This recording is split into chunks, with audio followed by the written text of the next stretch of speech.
Hey guys welcome. और इस video में बात करेंगे कि कैसे हम अपने लोडर फंक्शन को इम्प्रूव कर सकते हैं। अभी तक हमने जो भी लिखा है वो app.js के अंदर है, राइट। और लेट्स से अगर ऐसे 4-5 और भी आपने लिख दिया तो फिर app.js ज़मीन छुएगा, राइट। तो काफ़ी इसमें कोड दिख रहा है। क्या इसको हम स्लिम कर सकते हैं?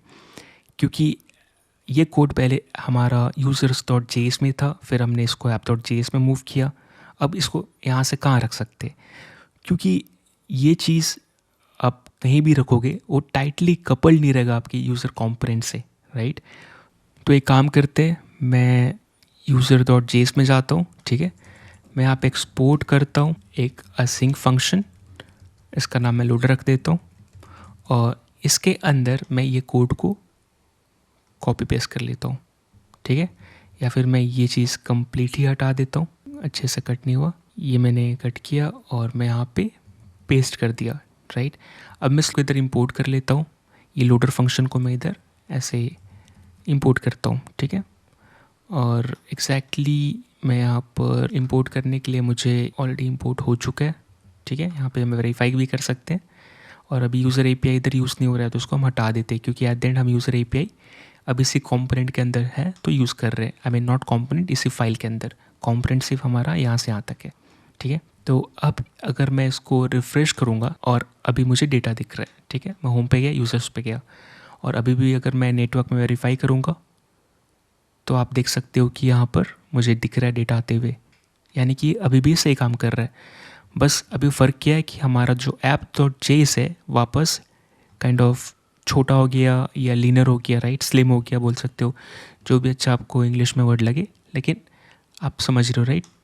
तो गाइज़ हमारा app.js फाइनली स्लिम हो गया है और हमने जो भी कोड थे उसको आउटसोर्स कर दिया उसके नियरेस्ट फाइल में, जो कि यूज़र पेज है, और यहाँ से हम एक्सेस कर रहे हैं लोडर फंक्शन को।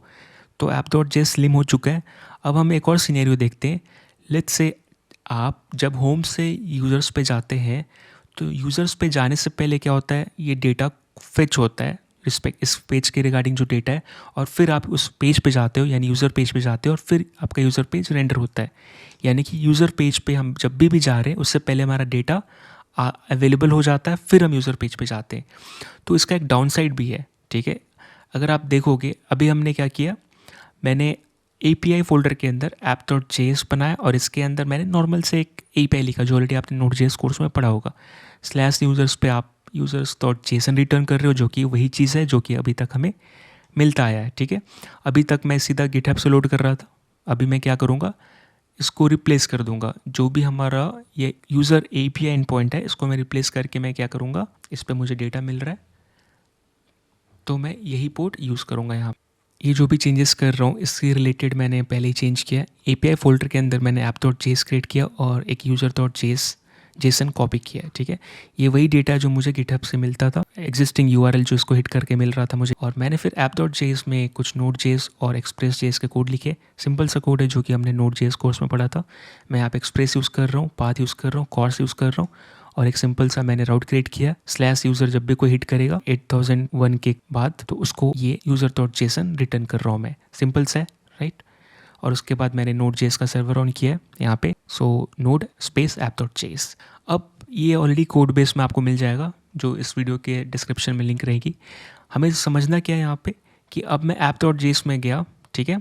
और यहाँ पे मैं क्या कर रहा, यहाँ पे सेट टाइम आउट यूज़ कर रहा, ठीक है। और सेट टाइम आउट में मैं क्या कर रहा, यहाँ पर इस जो यूज़र जेसन है उसको रिटर्न करूँगा 2 सेकंड के बाद, ठीक है। इतना डिले कर रहा हूँ, यानी कि अब जो हमारा डेटा आएगा वो 2 सेकंड के बाद आएगा। तो अब अगर मैं लेट्स से होम पे गया, ठीक है, क्लियर किया, अब रिफ़्रेश कर लेता हूँ एक बार।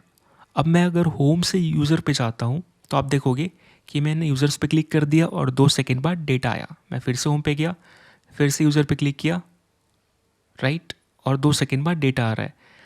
तो एक फ़ायदा ये है कि आपका जो डेटा है उस डेटा के आने के बाद, यानी अवेलेबल होने के बाद ही आपका यूज़र पेज रेंडर हो रहा है। ये अच्छी बात है, यानी कि इससे फ़ायदा ये है कि आपको यहाँ पे लोडिंग स्टेट ये सब चीज़ एरर चेक करने की ज़रूरत नहीं है, क्योंकि ये सब पहले हो जा रहा है, उसके बाद आपका ये फाइनली पेज रेंडर हो रहा है। लेकिन ये जो डिले है उसको कैसे हैंडल करेंगे, राइट, क्योंकि आप API जो एंड पॉइंट हिट कर रहे हो आप, ये आपके ऊपर नहीं है, नेटवर्क के ऊपर है, और सर्वर के ऊपर है कि कितने देर में आपके कितने डिले में आपको रिस्पॉन्स दे रहा है, राइट। इस केस में हमने तो मैनुअली 2 सेकेंड लिखा है, 2000 मिली सेकेंड, राइट। लेकिन ये काइंड ऑफ हम मिमिक कर रहे हैं कि रियल में ऐसा हो सकता है। तो ये जो स्टेट बीच में ऐसा लग रहा है कि अटक गया, कुछ हो नहीं रहा, राइट, इसको कैसे इंप्रूव करेंगे, हमें ये देखना है। तो इसका अप्रोच एक ये रह सकता है सोल्यूशन की ओर कि क्यों ना आप ट्रांजिशन का स्टेट चेक कर लीजिए। यानी कि जब आप होम से यूज़र पेज पे जाते हैं तो ट्रांजिशन होता है किसी पेज पे, जब आप राउटिंग करते हैं तो ट्रांजिशन होती है, राइट।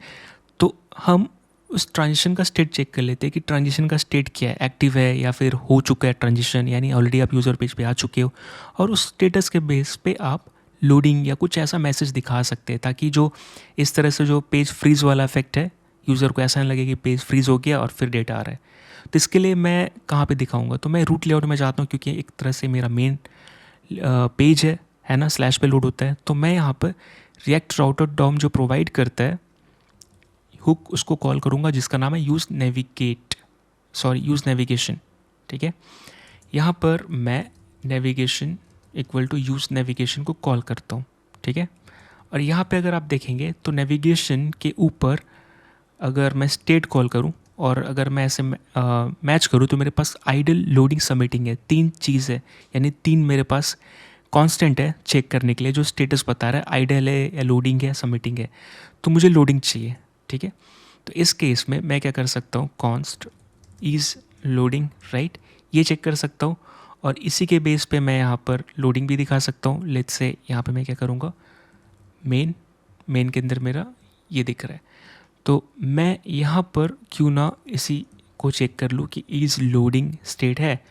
अगर ये ट्रू है तो आप क्या करो, पैराग्राफ दिखा दो, बस लोडिंग पेज ऐसे करके आप दिखा दो, ठीक है।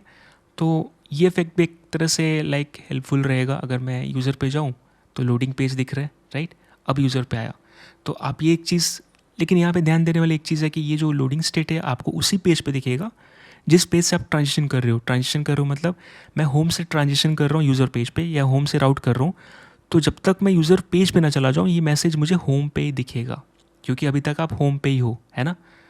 तो इसलिए मैं यूज़र्स पे क्लिक किया और आप देखो लोडिंग पेज दिख रहा है, लेकिन ये होम पेज पे दिख रहा था, अब यूज़र पे दिख रहा है। वैसे ही आपके ऊपर है कि आप यहाँ पे क्या दिखाना चाहते हैं। मैं सिंपली लोडिंग मैसेज दिखा रहा हूँ, आप कोई एसवीजी आइकन या कोई एनिमेशन या फिर आप कोई नॉर्मल सा लोडिंग बार भी दिखा सकते हैं।